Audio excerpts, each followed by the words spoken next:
Right. Good afternoon, everyone. It's my pleasure to welcome you. I'm sure most of you were in the previous room with me, and in many ways, this is a follow-on from the previous discussion. So today we're really sort of digging down into how to do cybersecurity in the wild at the enterprise level.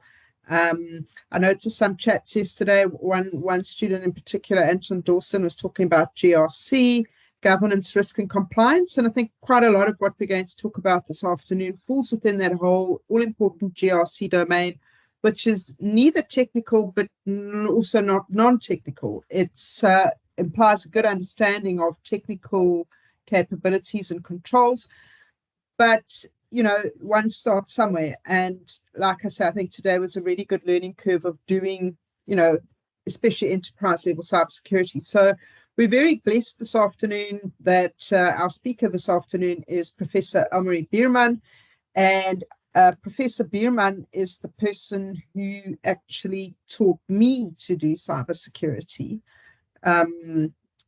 some years ago. So I owe her a lot. I consider her to be an incredible mentor. And I think there's other people in this room who she's done that for as well. So Professor Biermann's strength is she's the director of the Cybersecurity Institute, which is both a training company, well known for producing bespoke South Africa or Southern Africa specific content, and for training everybody from cyber warriors in the defense force through to the private sector, but also for its risk management practice within the Cybersecurity Institute, which focuses exactly on that governance, risk, and compliance, and dedication to ISO standards and audits for clients, etc. So, Professor Biermann, without further ado, we've got a lot of eager students who, it's late in the afternoon, but I want to tell you our students are awesome. They keep going. So they're here to hear you, and you have an hour. I'll let you know when we're about 10 minutes out from question time. Welcome. Thank you for joining us. Thank you, Noel, for that warm intro.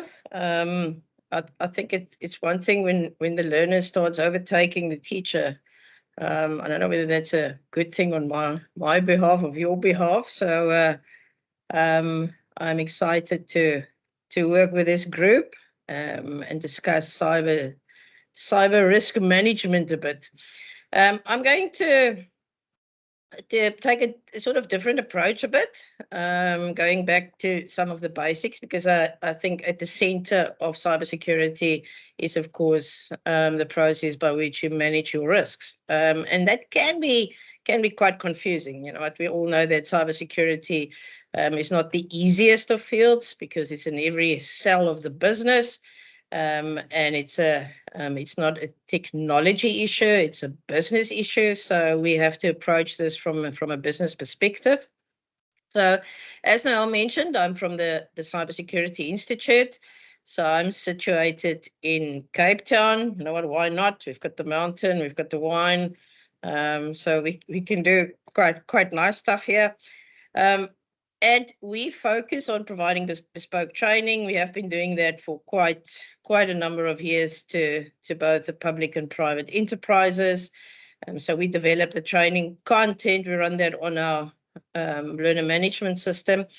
And feeding into the content is, of course, that we take companies through their cybersecurity maturity. So that gives us this sort of unique viewpoint on what is happening on an operational level, on a ground level with South African and African companies. We've done some work in our neighboring countries as well. Just to have, I think, a sort of glance into the problems that they do experience. I do think that the African continent and the companies within the continent, we've got some specialized people, some specialized companies, but they do battle some unique issues, and of course that has an influence on their threat profile. Okay, so let's fire away in terms of cyber risk management 101. Now, will you just give me an indication? I'm just going to the next slide if the slide deck is actually moving to the next one. If not, just So yeah, so the slide you're on here is WEF Global Risk Report. Perhaps Thank just you. want to take, okay. Thank you. You can continue and lecture. It's not a issue, no joke. Okay, so if we look at the World Economic Forum and their global risk report in 2024, now it's a quite hectic document. I want you to read through that document to look at, but what is the forecast for the next 2 years and the next 10 years? I've just taken out one pick there in terms of the global risks and how they are ranked by severity. So they've got the short-term risks, and within the short-term risk, topping the logs there is the misinformation and disinformation. And of course, that is associated with a number of political issues around the globe, especially in your third world countries, elections coming up, and we are inundated, and I think on all our social media streams with some misinformation, and becomes with AI quite a bit difficult to discern whether this is a factual piece of information, or if somebody just wants to lure you into another area of thinking. Together with cyber insecurity in the top 10, top 5 there. Now, in the long term, you will see exactly more or less the same, but also coming into play is the artificial intelligence side. And whenever we talk artificial intelligence, and there has been a few lectures that's been mentioning that, as well as the move to quantum computing. I think one good indicator for me for artificial intelligence is if you look at this green screen and you look at my head moving, then you see artificial intelligence still have some way to go, just to make sure that our videos are smooth. Or maybe it's Microsoft, I don't know. It can be a Teams issue. Okay, so we know that cybercrime is not going to go away. Cyber security needs to be part of your business planning. It needs to be on a governance level, on a management level, in each structure of your business. You need to bring in cyber security, and you need to manage and identify those risks. And the problem with security, it's like if you look at the game of chess, and I think in certain intelligence fields, is that that's perfect information, because you can see the complete board, you can see what the adversary is doing, you can see the attack moves, and you can plan ahead. And with cybersecurity, it's not like that. We only see our side, and we can see things mostly after the fact. But there's been a breach, there's been a technology that's being utilized by a cyber criminal, whether that's a criminal group, whether that's state-sponsored. So we need to, from a management point of view, try to discern, but these are the risk, and not just now, but what's going to happen within a 2 and a 5 and a 10-year period. We've seen that with the quantum computing, and what is going to be the problems associated with our current advanced encryption standard that's been utilized to encrypt our data sets in transit, and what is that impact going to be? So it's going to be an impact from what we currently have and how we currently protect and our current cybersecurity solutions, but also from an attacking point of view. So if we look at the risk management process, what are these steps that you are supposed to take? And that's been published. You can just Google, or ask the Google God to bring you up a picture of how to do risk management, and you will see this process. To state that it's about context, it's establishing the context. Why the context establishment? Because it is about every organization they are not the same. It's not a cut and paste model. You need to understand the context of the organization. Each one of them has different infrastructure. They've got different supply chains. They've got different vendors, different staff members, different levels of competency and skills, and of course, different focus, even if they are doing sort of the same business in the same sector. So how do we go then from establishing that context, but then identifying the risks, doing an analysis on that, and then evaluating that risk so that you can work towards a treatment. What is that process? Do you go and sit somewhere and you have a glass of wine and you thumb suck a number of risks associated with a company, or is there a specific process that can be followed? Excuse, because it is a maze when you talk about cyber security. Okay, so what's that starting point? So I thought, okay, I'm going to do, let's say 11, 1 or 10. You know what? Normally it's 10 steps to secure your cyber environment. So I'm not going to do 10 steps. I'm going to do 11, just to be a bit way off, and look at some of the assets. Okay, so now this is only an hour class, so I can't unpack everything, but I will give you some sort of guidance, some practical guidance in terms of these are my 11 steps. So how do we do risk management, and how do we go about from identifying that to treating that, to put in some controls? Because it's not the other way around. It's not just going to a specific vendor and say, you know what, patch my systems and make me secure. That's the wrong way to do it. Okay, so we start with, it's not about, yoga and praying plays their part, but in security, I don't think so. Not always there. So hope is not a strategy. Yeah, we all have hope. We have hope in the country and the continent, and you know what, that there's not going to be a nuclear war, and that our money is going to be safe, and etc. But we need a strategy. In terms of cybersecurity, you need a strategy. You need to have a security objective. You need to have a security chart. So in other words, what is the, if you take, for an example, a company and say, but what is the security objectives of this company?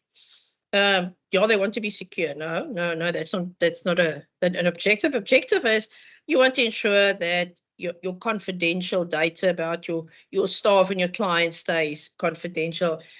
You want to ensure the integrity, the availability of your data sets, etc. So you want to ensure that there's certain objectives that you want to work towards. Okay, that's the first step in your strategy, and that needs to be documented.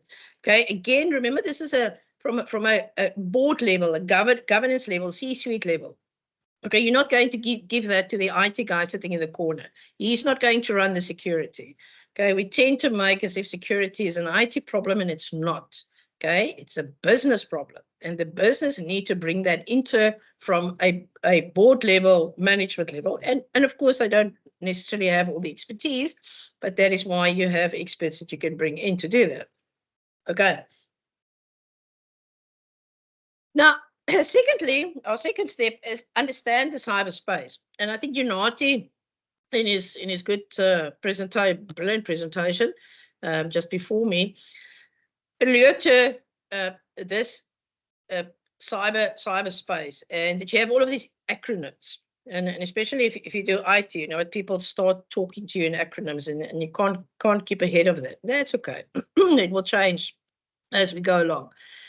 It's about understanding what is this cybercrime ecosystem, understanding cyberspace. So if we talk about a vulnerability, and if we talk about a risk, is that the same thing? Because we tend to think, I need to manage my vulnerabilities so that I can manage my risks. Yes, it's a part of that.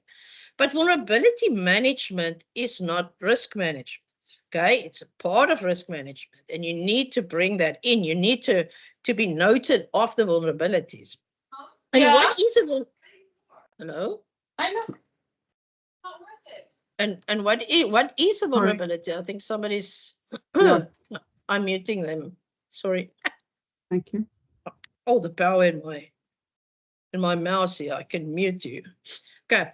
In terms of a vulnerability, so everything that from our operating systems and and I like it when students actually catch the the laughing there. Okay. All our systems is based on code. So within your code development phase, there will always be vulnerabilities. Okay, so on the one side, that within the development they didn't adhere to secure code principles, or as your infrastructure advanced, something that was not a problem, and we see that with quantum computing, maybe 5 years ago, now your infrastructure and your development within your computing power is now there, and that vulnerability becomes an issue. But a vulnerability is just that, it's a vulnerability. It needs to be exploited.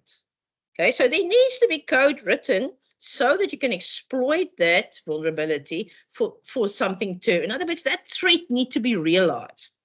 So if you run let's say, a vulnerability scan against your system, most probably you will get, hundreds of vulnerabilities. So how do you go about, you can't fix all of that.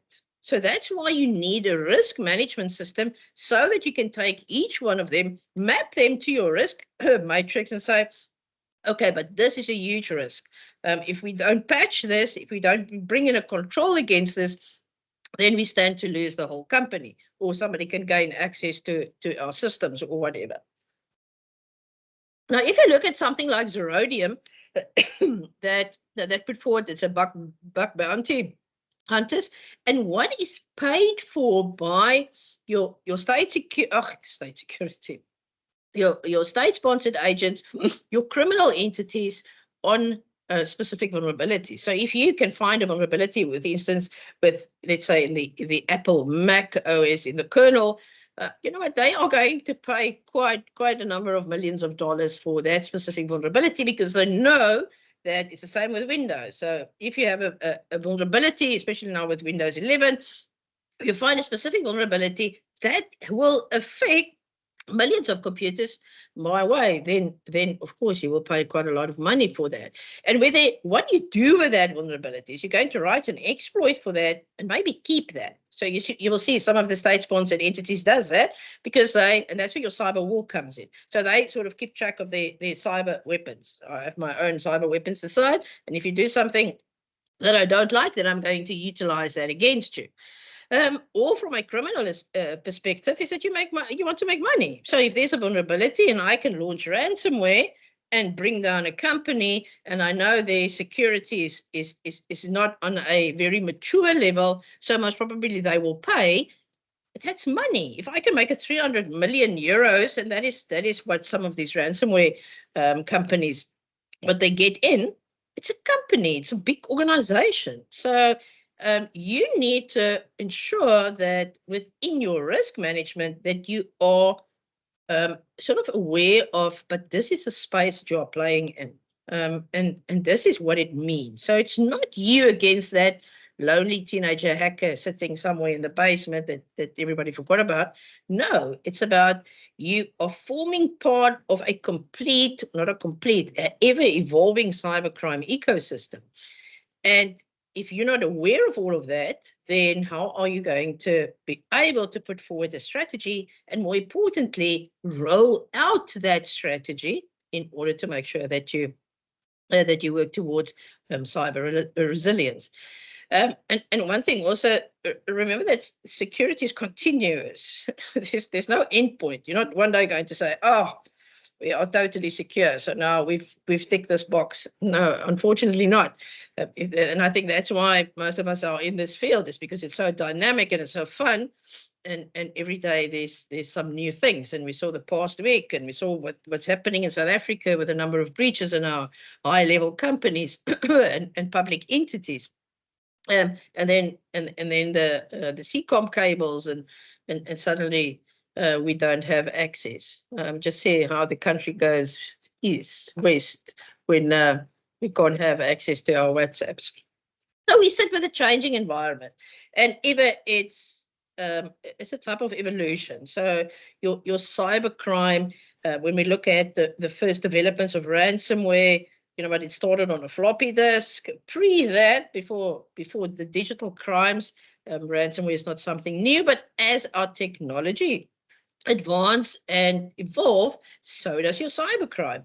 And as I say again, they are doing that as per a company. So if there is a control that now is going to block how they enter the company, or how did that payload is being delivered in terms of ransomware or malware, then they will work on their payload and they will create new ways to go in. So it's whoever is that race. So you have to, from a cybersecurity professional point of view, is to have this constant viewpoint of, but this is where we are currently at. Now, if you look at Unati and what he states about the cloud environment and how that developed, very interesting. And you look at Cape Town, they put up these huge, and I think they're in Midrand as well, huge spaces in terms of just our cloud storage to keep the data within South Africa. But as you know, that as a service, what about hacking as a service? What about, what your cybercrime as a service? Hosting that as a service? You're just hosting in the cloud. So does Microsoft really know what type of company I am? Can I be a ransomware company and I still utilize the current cloud? You don't know, because whatever is in that cloud is your responsibility. And we tend to think that we are going to send this information to the cloud and then it's Microsoft's problem. When it's not, it's your problem, your data, and who is the owner of that data. If you are the owner of the data, then you have to ensure, but there is security related around that. Okay, so we have the in terms of the changes, keep an eye on, normally Gartner publish the hype cycle of new technologies. Keep on, you hear AI. We've been hearing AI for quite a number of years.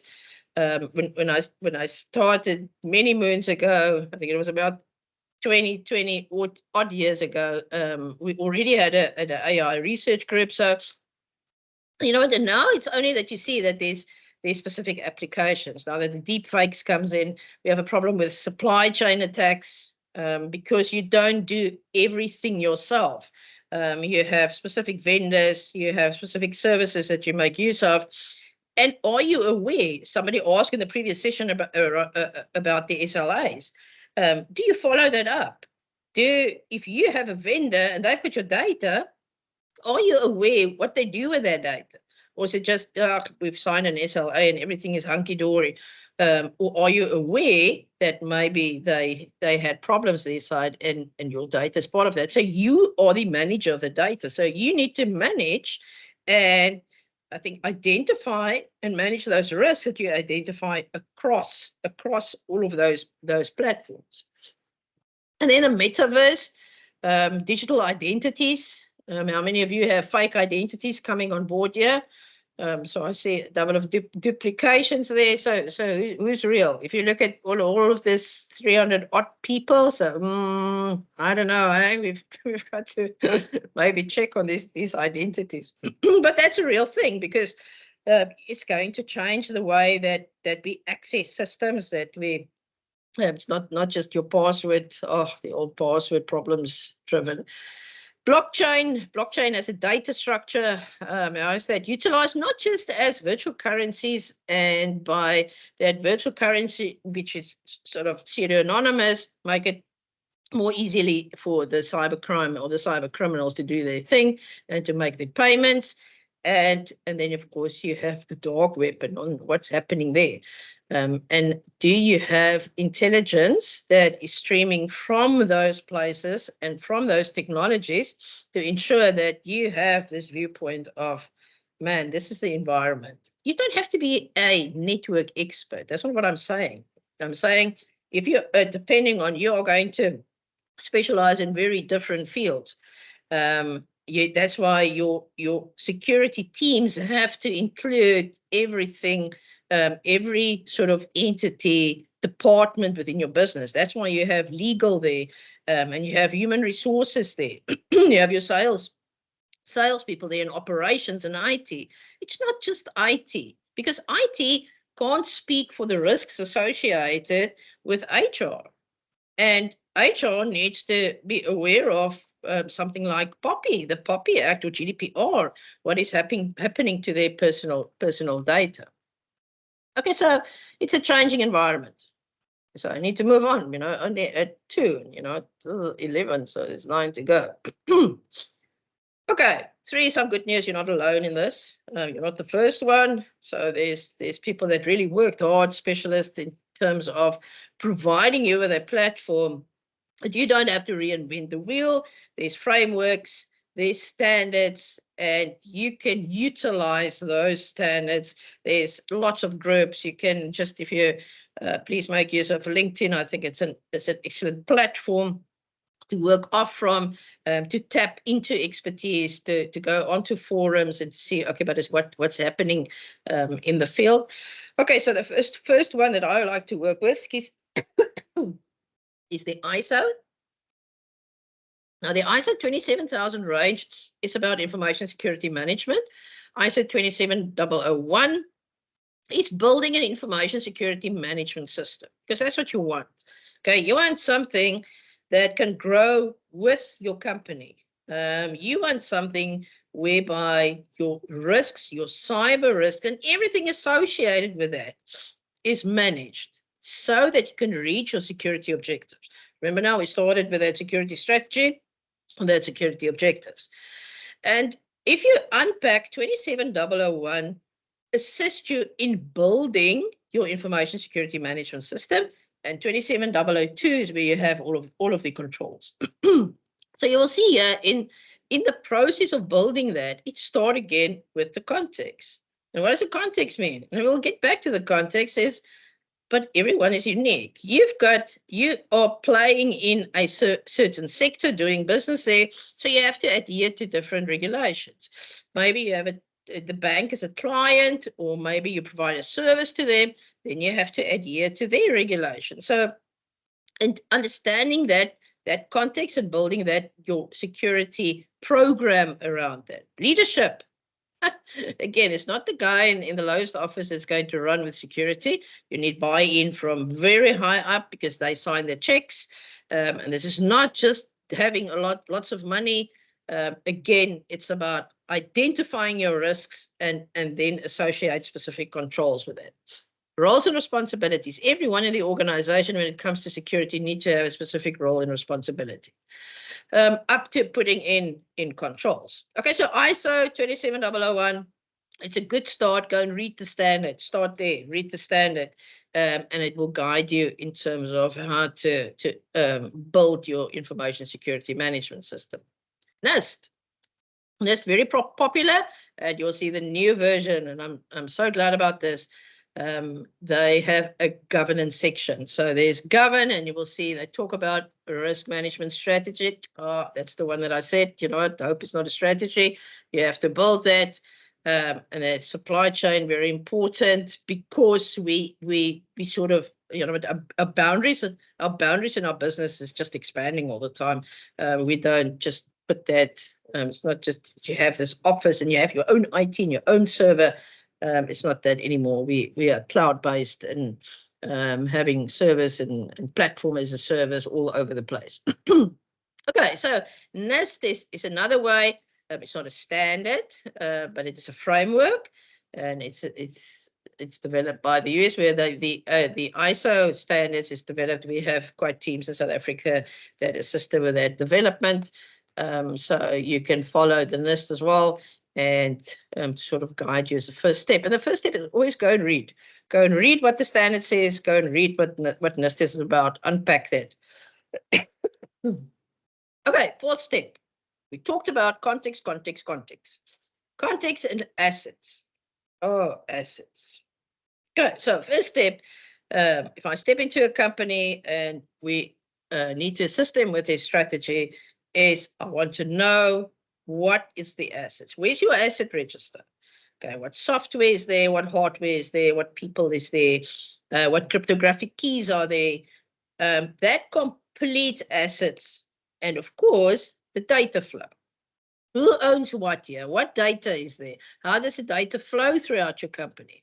What type of data is that in terms of your, in other words, go and have a look at where do you create data, because you have to do that for your regulatory aspects. So POPI require you to have a ROPA document, for instance, and I think the same with the GDPR is that you must have this document to state but this is my personal data that I work with. This is where it's situated. This is, do I have consent to work with that? And then do I have external parties that data is going to flow to?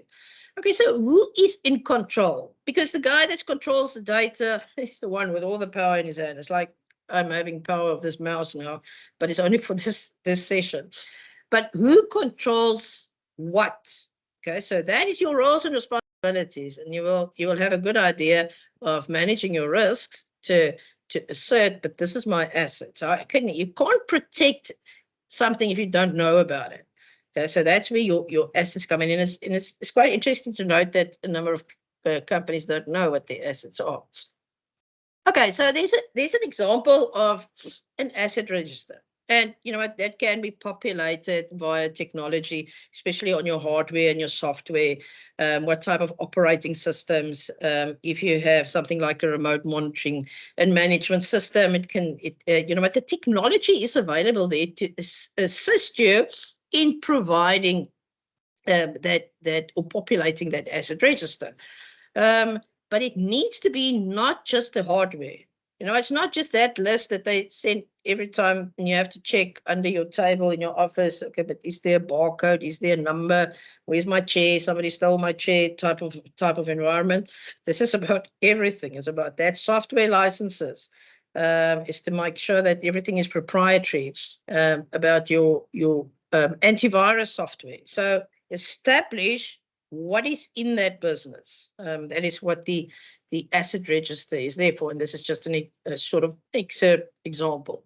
Okay, so now that you have the context, understand the business, you have the assets, now you look at regulations, you look at clients, you look at contracts, everything in that context that will play a role in your ISMS.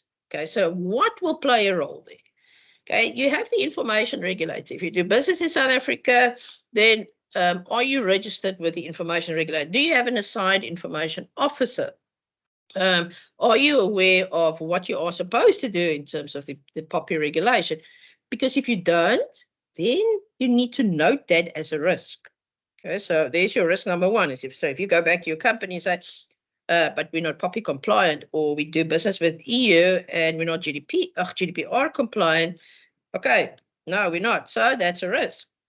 And we see that with that instance with the Tshwane University of Technology. They had a breach in December. They took a long time. They only informed the information regulator by January. Huge problems there. So there is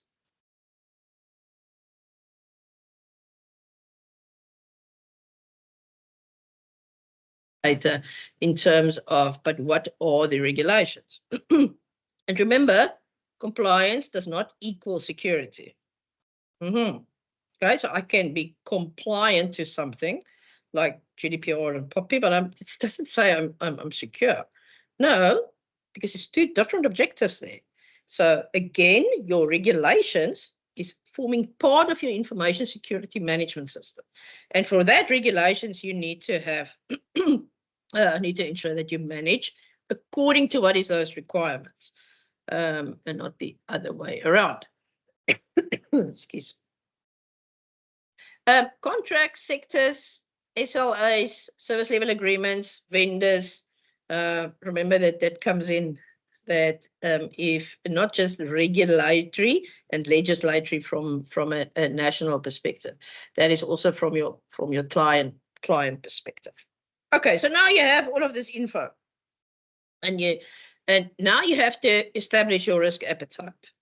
Okay, so establishing a risk appetite, normally we do that by means of a risk matrix to see, okay, but if we compute risk, it's what's the likelihood that something is going to happen and what is the impact going to be. So sometimes you have a likelihood that something will happen. Let's say somebody receiving a spam email and clicking on that, but it's not ransomware related, or maybe reading that. You know what? So my impact is very low. So then it will still be sort of in the green, and I'm fine. So there's a risk there, yes. But according to my risk appetite, I can say I'm only going to look at that top top quarter there, where my risks are in the red. So it just gives you an idea that, okay, but yeah, I'm in the red. And normally, and that is why risk management is such a detailed process, and it's continuous, because although you may be in a red in terms of that risk appetite, or maybe that risk is very high in terms of impact, in terms of likelihood, but you don't have maybe the resources in terms of funding to, I'd go buy a firewall now or do segregation on your data.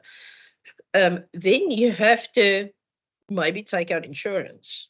Okay, so there's different ways in which you can address that risk. You can avoid it. You can let somebody else take the responsibility for that. You can mitigate it, transfer it. So there's different ways, but that is why it's a management system, and it needs to be managed on that higher level, in terms of bringing that to a secure cyber environment. Okay, so how do we find the risks? And that's what I said in the beginning. Do you thumbsuck that? Do you have a glass of wine and think about the risks? It's more than that. It's a very integrated process. And that's why I say it's not just one person that can do that, or just the IT that can do that, because the IT has got no view in terms of what is happening within HR. HR maybe will realize that they are sending CVs around via email, or that people contact them and sending HR related stuff, personal information via their Gmail addresses. Are they allowed to use their Gmail addresses to send information, for instance? So you need brainstorming sessions. You need an expert to sit with every. Normally, what we do is we take one of our lead auditors, our specialists, and they sit with every team. So if you have a sales team, and they have a brainstorming sessions on terms of this is their daily task, this is how they go about, that is how the data flow, this is where they get data into the department, it's put on a CRM, for instance, and what happens to that? And by means of that, then you start and you get an idea, but where are risks? Where is that loopholes where somebody can get access, or where an insider can, send an email that they're not supposed to send, or send data that they're not supposed to send, or maybe opening a hole for somebody to get access. Management sessions, and that will be on your excos, your mancos, your board level. Every time that they sit, there needs to be a section on, but what are the risks, and where are we at with the risks? Don't help you just to have a risk register, but you have to actively manage that. Vulnerabilities, we are going to look at a few of them as well. Security intelligence, in other words, you build this book on how are you going to identify your risks, and you will get, what it's like in the beginning. You're just coming up for air now and then, and you struggle. It's just you're in the deep end. But as you put in processes, and you start at the basics, I know sometimes you realize, but you're in sort of deep trouble here. But then just start with establishing your risk management processes. And the more that you continue that, the more that you utilize that and run with that processes, then it gets smoother. Okay, so then it gets a bit less tactical and it gets more strategic. Event logs, we have incident registers, penetration tests. And that's a thing that I think we need to talk about, the difference between a vulnerability assessment and a penetration test. We normally get companies that call us and say, can you do a pen test? And I always want to know why. Why do you want to do a penetration test? Penetration test is there if you have already on some level of security maturity. You don't start with a pen test, because that's just going to be ugly if you have no security in, and you're nowhere to be seen in terms of your security maturity. That's not where you start. Okay, threat feeds, you do a gap analysis, see where you are at currently, if you want to work according to a standard or according to a framework, whatever's your choice. you know what, analyze, map you against where you are at and where you want to be. Okay, there's a few. You can make use of CVEs, common vulnerabilities and exposures. There's quite a number of databases that can highlight that for you. You can have some open source ones that can feed into. You don't have to start off with very high level and very expensive stuff, depending on your security budget. You start reading. Here's just a few that I enjoy reading. How you build your intelligence, your expertise. Remember, security again is continuous. If you don't like learning, then you have to quit this class, because in security you are going to be a lifelong learner. It's not going to end. I'm sorry, but you have to continuously up your skills, up your knowledge, get your feeds, see what they are doing currently, because tomorrow they will be doing something different. And what can you do about that? Just look at what happened in South Africa with the downage of our Microsoft services, for instance. How many of the companies wrote that into their risk register to state that, you know what, that's a problem?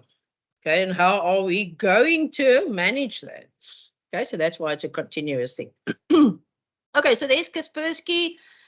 Your security vendors is a good place, especially if you build a relationship with your vendors. You can go to look at dark reading. I like Krebs on security.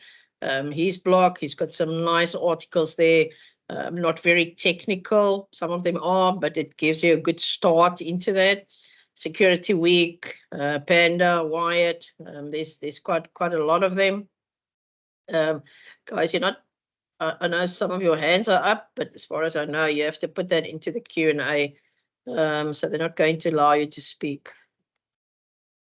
Let's see. Again, I've got all this power. I say, no, you're not allowed to. Okay.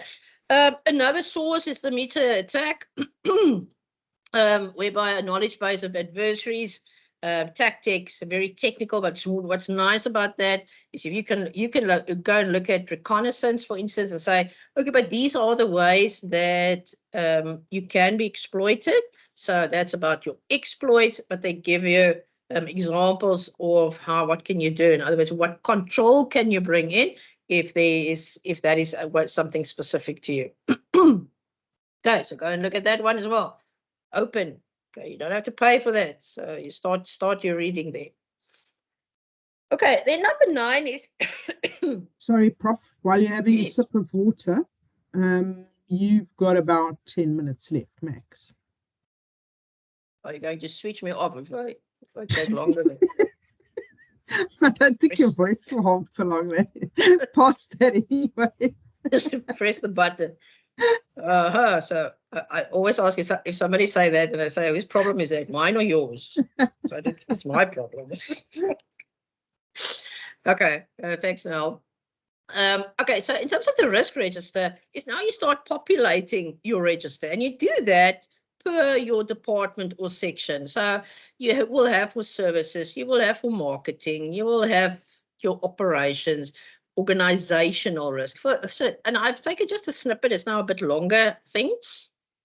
And you start with every risk has got an ID, because the moment that you start building your risk register is that this has to serve at your management meetings and at your security meeting that you've established, to say, okay, for example, we don't have information security roles and responsibilities, so nobody knows who is responsible for X, Y, and Z when it comes to security.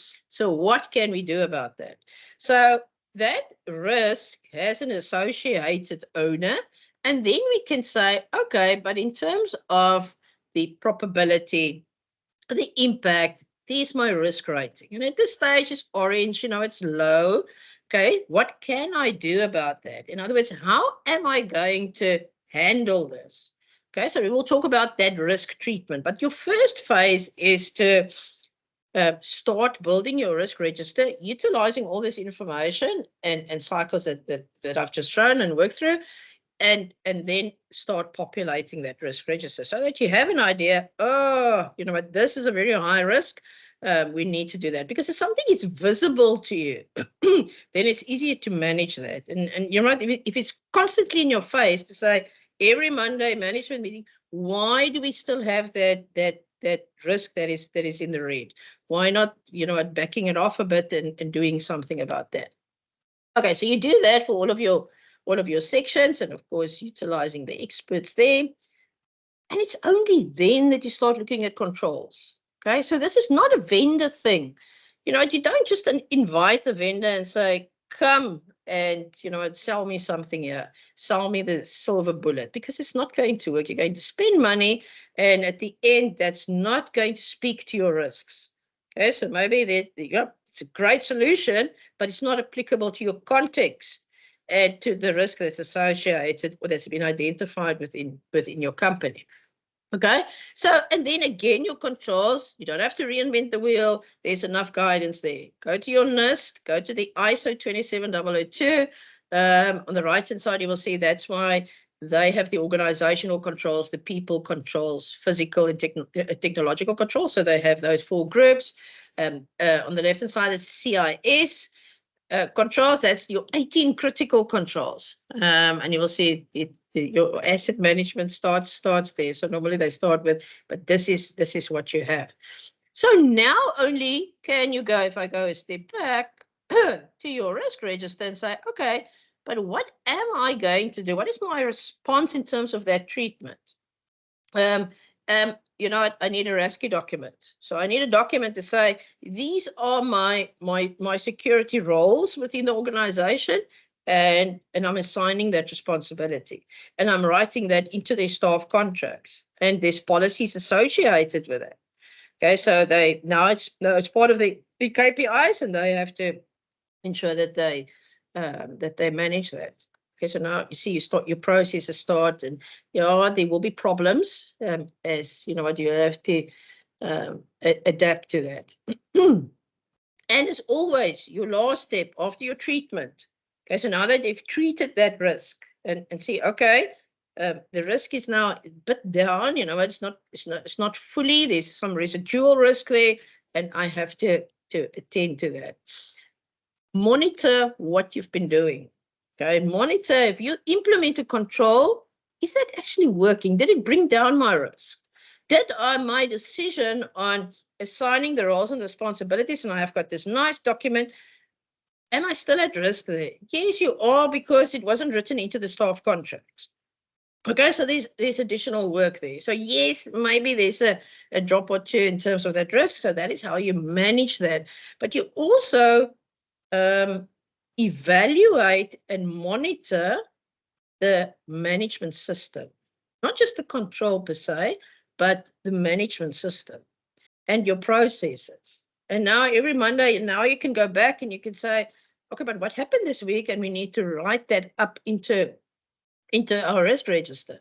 Why isn't the Microsoft there? Maybe what you're hosting at the NEC Exxon, is that a risk? Do you need to move to another company? What are you going to do about that? Okay, so that's in a nutshell, your 11 steps. Very high level, but very practical, and it gives you a way to start.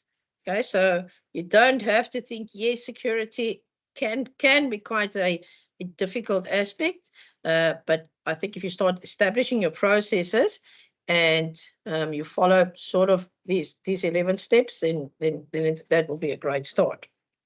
Okay, some parting thoughts. Security is not the IT thing. Okay, as said, it's a business perspective. It's not about the technology, it's about people. Understand the people in your business, understand the culture. Again, speaking to that context. Cyber risk management is at the center of that. You can't, if you don't know what your risks are, where are the loopholes, then how are you going to input controls there? And how are you going to manage whether that controls is really working? Security is a continuous process. There's no destination now. We're not going to say we're done now and we can move on and you can go off to another company. No, it's not like that. It's a continuous process. And the last one is just have fun in that. It's such a dynamic field with constant changes. Oh man, just have fun, be passionate. And if you are passionate and you're eager to learn, then I'm sure I will see you on some forums and see how you've grown. And yeah, if you make millions, just remember me. That I sort of guided you there. Part no, it took crap. Okay, that's my story, Noel. I've kept to the time frame. You have indeed. Thank you very much, Prof. Students really loving your picture and giving you a big hand of applause. Thank you. Thanks very much to the students. It's a nice round of applause. So, it just to summate, and this is something that drew through both yours and Unati's presentations, was the importance of people, processes, technology. That cybersecurity is about all three of those things orchestrating and running and working together. And I thought you brought that over very, very well. So we've got couple of one or two questions here from the students. And then we're going to do quiz time, guys. So double down here because it's a short week. So Lavanya Naika makes this point around managing data is important, especially if you ensure that you check privacy and agreement notices when they're updated. So how do clients manage this? Because there's so many different data standards. There's so many different things that businesses need to comply to. How do they keep up with constantly changing standards and updates and new rules and all sorts of things? What is that process typically? I think how larger the enterprises and the more that they have to adhere to specific that, whether it's vendor based, whether it's in the supply chain, whether it's regulations, is to bring in a sort of compliance officer. I think that's where your information security officer plays a big role, is to keep track just of that. It's the same process as your policies. When you start building your policies, your overarching information security policy and all the second tier and the third tier policies, is that needs to be on a cycle. It's not just something that you're right. It needs to be implementable, and also you need to have a relook at that on a 6 monthly and an annual basis. So that's approach it like a project management, and that you have certain time frames, whether biannually or annually, that you have to attend to that. Thank you. Emil van Eden asks the question, which is better for cybersecurity, Fortinet or Sonic Wall? Yeah, that's I'm not going to answer that. I'm not going to give you the answer that you want, Emil. In terms of cybersecurity, again, this is context. Okay, so where are you going to put it in? Are you talking about an enterprise? Where do you want to put it in? What is the function going to be? How many endpoints are there? And what is the information that you want in and out? So that set your requirements according to where you are at risks, and then you're going to look at the vendors and see who can provide you with the best option. I worked with both, but it depends on where you want it. Thank you.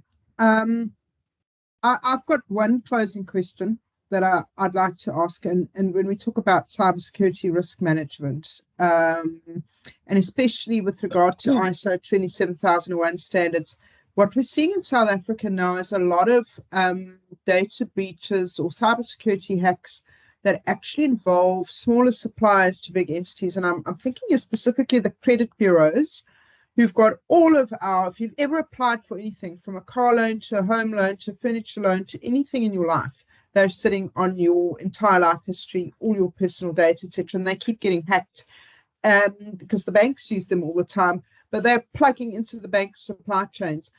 How, as a future career path, my thinking is that the kinds of roles, the number of roles for people who specialize in cybersecurity risk mitigation and the application of, for example, ISO standards, that you're going to see corporates saying that anybody who wants to do business with them, and possibly government departments, it would be nice to see them get ISO.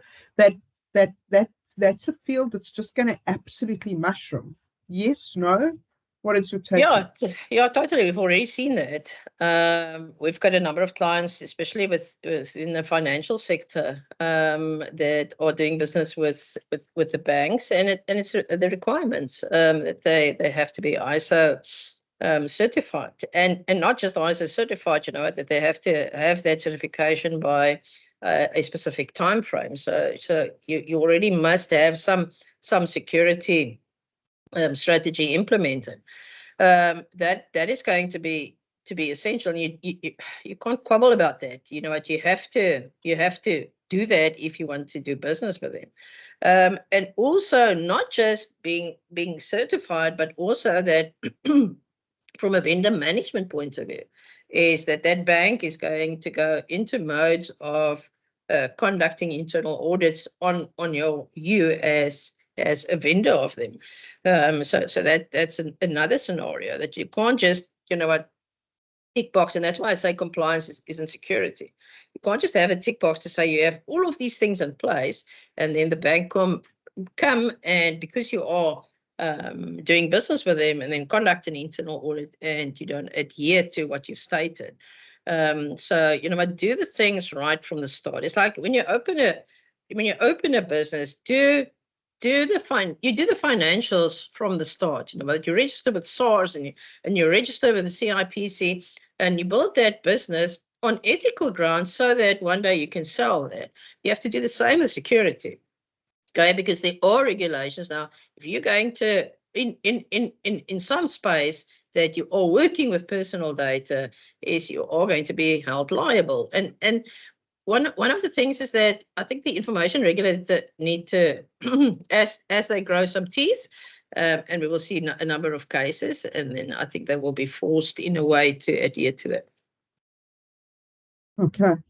Yeah. So we're looking forward to seeing what happens with the information regulator going forward. I think what's been happening over the last couple of weeks is they're going to grow big teeth quite quickly.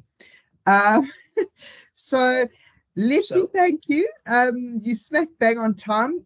Profit was wonderful, really informative. I learned a lot this afternoon, and I believe and I hope that the students did too. And we're getting really important insights into different functions of cybersecurity in different ways throughout organizations. And in fact, what a diverse field it is. Very important for everybody. It doesn't matter if you're working in the SOC as an out and out techie.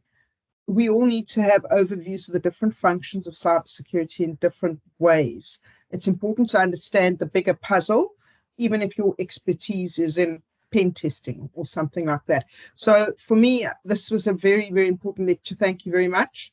We're going to now run our Mentimeter to see how today's lectures went. And you're welcome to stay on and watch. Thank you very much. Thanks, guys. Thank you. Thanks, Noel.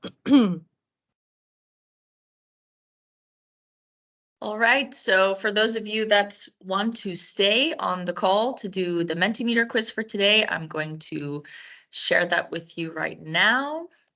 Where are we? Can everybody see my screen? I can't see if... Noel, could you tell me if they can see the screen? Because I cannot see anything. Yes, I can see your screen. Thanks, Stephanie. Yeah, perfect. Okay, great. Yeah.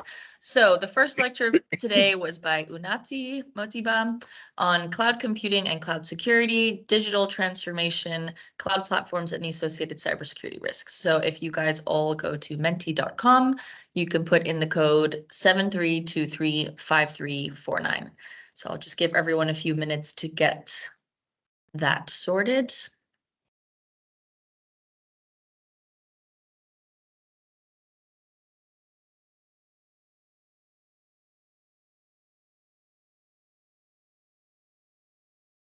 Okay, see more of you are joining.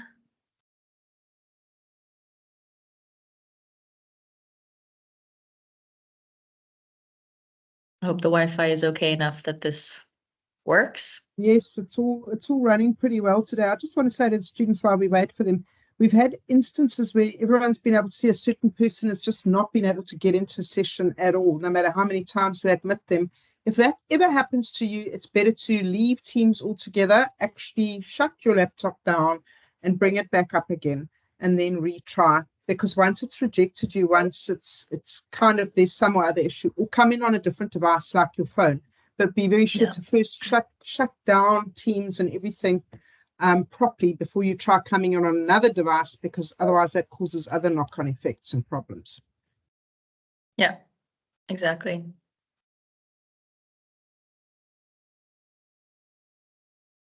All right, we're almost at about 50 people now. The past couple times we've had close to 100, so I'm not sure if there's less interest or if you guys are still logging on. So I'm just going to give it another minute or so. Again, join at menti.com using the code 73235349.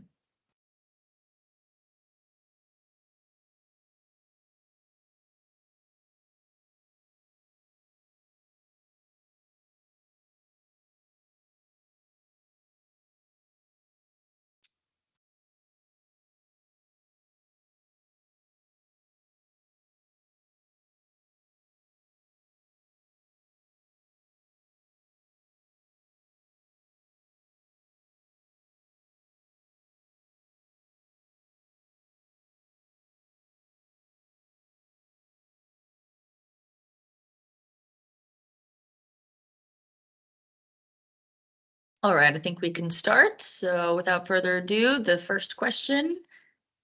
Oh, sorry, 1 second. Oh dear. Oh dear. Okay, first question is, what is a primary benefit of cloud computing in digital transformation? Is it A, increased physical data storage, B, enhanced cybersecurity, C, scalability and flexibility, or D, reduced need for internet access? What do we think? Okay, I see most of you are voting for C.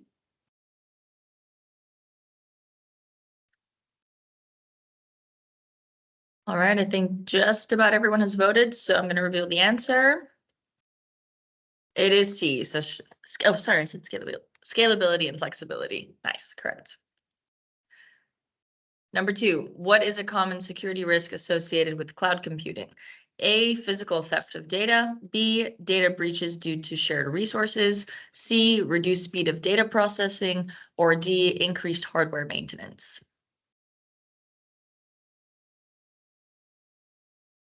Cast your votes. Sorry, Stephanie, could you just please repeat the code so I can put it in the Q&A? Sure. It's 7323. Yeah. 5349. Thank you. Great. Okay, I think everybody has voted. Let's reveal the answer. The answer is B, data breaches due to shared resources. Nice. Question number 3. How can organizations mitigate risks when using cloud services? A, avoid using cloud services. B, implementing strong access control and encryption. C, only using private clouds. Or D, relying on cloud provider security measures. What do we think?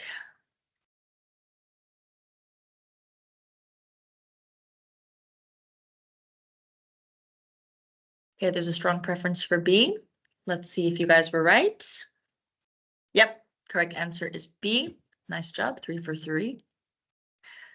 Next question is, what is a challenge in cloud security? That was a fast answer. Is it A, decreased data availability, B, ensuring compliance with various regulations, C, high costs of cloud services, or D, lack of skilled professionals?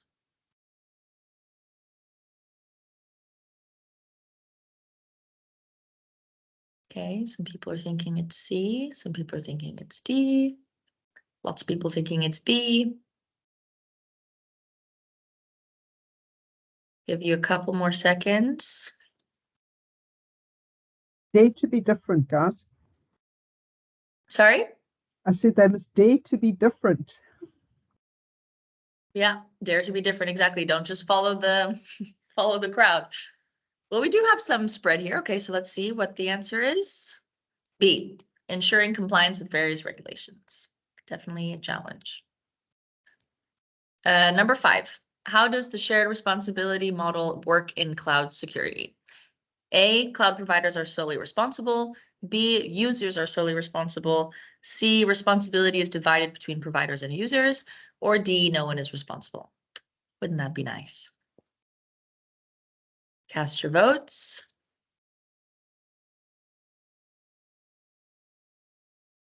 Strong preference for C. And let's see what the answer is. Correct. Responsibility is divided between providers and users. Okay, we're nearing the end of the first lecture quiz. Number 6, what role does encryption play in cloud security? A, minor role. B, only necessary for sensitive data. C, essential for protecting data in transit and at rest. Or D, makes data more vulnerable. You guys are all unanimous in these. It's great. And you're getting them right, so it means everyone's been paying attention.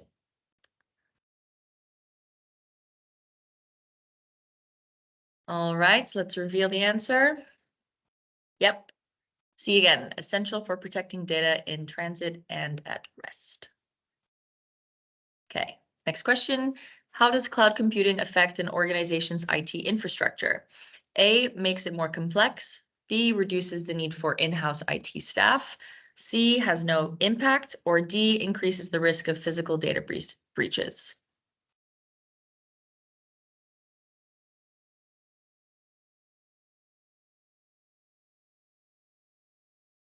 Some division here.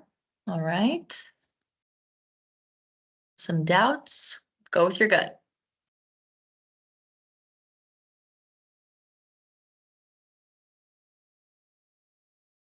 All right, I'm going to give you a few more seconds to cast your votes, and then I'll reveal the answer. All right. And it is B, reduces the need for in-house IT staff. Correct yet again. Okay, final question for this lecture. Let me have one more. What is important for securing data in the cloud? A, regularly changing cloud service providers. B, storing all data in a single cloud. C, understanding and managing who has access. And D, avoiding storing sensitive data.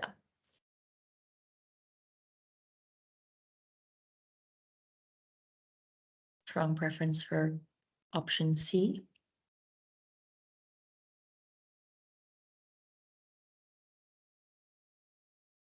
Couple more seconds.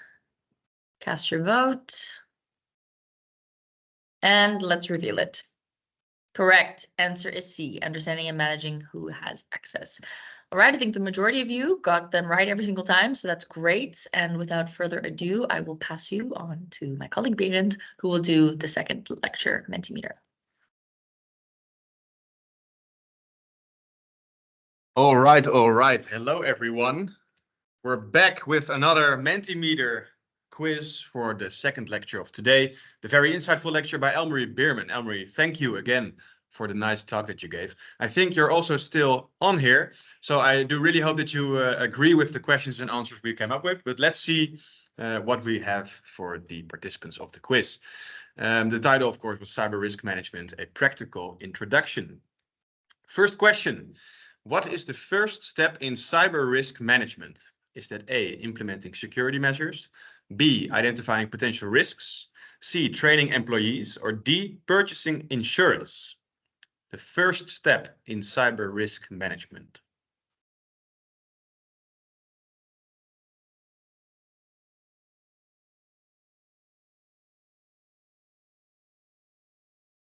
We have about 110 people on the quiz, so it looks like most of you have answered.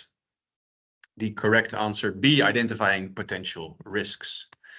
Second question, what is a key component of cyber risk management?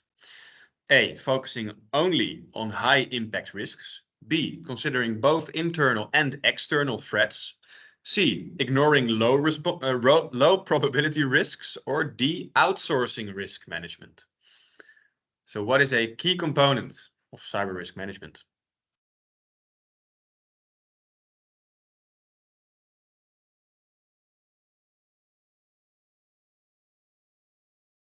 Most of you have answered intuitively.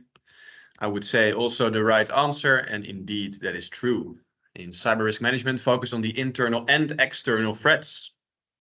The third question, how does regular auditing help in cyber risk management? Does it A, reduce the need for cybersecurity tools? B, identifies vulnerabilities and compliance issues. C, it's only necessary for large companies. Or D, it increases employee workload.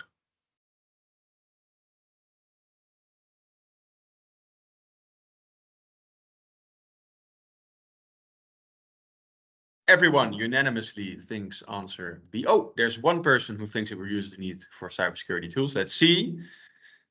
It is answer B. It identifies vulnerabilities and compliance issues. Question 4. What role does company culture play in cyber risk management? Does it A, play no role? B, is it vital in creating awareness and proactive behaviors? C, is it only important for management? Or D, does it increase the risk of breaches? So what role does company culture play in cyber risk management?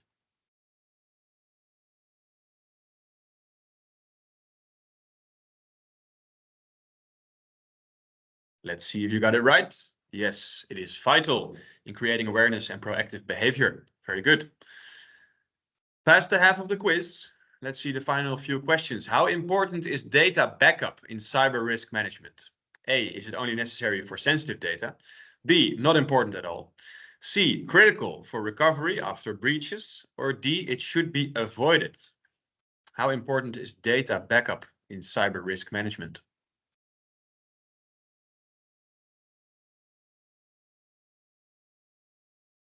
Let's see if it is critical for recovery after breaches. Yes, it is. Well done, guys. Question number 6. What is the role of cybersecurity insurance in risk management? A, it replaces the need for cybersecurity measures because there is insurance.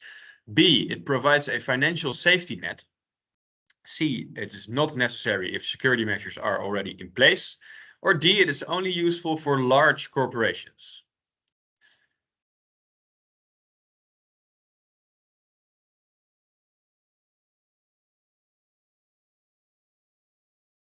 There seems to be pretty clear what you all are thinking, and you are thinking the right answer. It provides a financial safety net. Question number 7. How do emerging technologies impact cyber risk management? Do they A, introduce new types of risks? B, do they simplify risk management? C, do they have no impact? Or D, do they only affect IT industries? So how do emerging technologies impact cyber risk management? Some people seem to think it simplifies the management of these risks. Some people seem to think it introduces new types of risks that then should be managed. Let's see a little bit more of a division here. Indeed, it usually introduces new types of risks. All right, final question of this lecture and final question of the day. What is the impact of regulatory compliance on risk management? A, it makes it more complex. B, it reduces overall risk. C, there's no impact. Or D, it only affects multinational companies. So what is the impact of regulatory compliance on risk management?